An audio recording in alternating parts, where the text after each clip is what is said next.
বিসমিল্লাহির রহমানির রহিম আলহামদুলিল্লাহি ওয়াসসালাতু ওয়াসসালামু আলা রাসূলিল্লাহ সাল্লাল্লাহু আলাইহি ওয়াসাল্লাম। এটা হচ্ছে মসজিদে কুবা।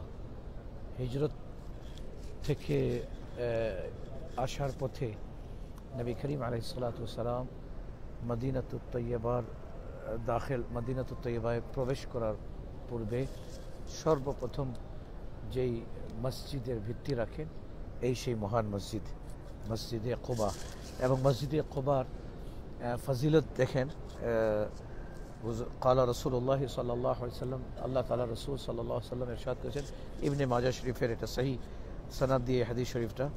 আকা করিম আলাইহিস সালাতু ওয়াসসালাম ইরশাদ করেছেন, মান তাতাহারা ফি বাইতিহি সুম্মা আতা মসজিদে কুবা, যে ব্যক্তি ঘরের মধ্যে পবিত্রতা অর্জন করলো, অর্থাৎ উযু করলো ঘরে, সুম্মা আতা মসজিদে কুবা, এরপর মসজিদে কুবাতে আসলো, ফাসাল্লা ফিহি সালাতান, এবং এখানে 2 রাকাত নামাজ আদায় করলো, কানা লাহু কাজির উমরা, আল্লাহ সুবহানাহু ওয়া তাআলা ওকে এক উমরার সওয়াব দান করবেন। সুবহানাল্লাহ।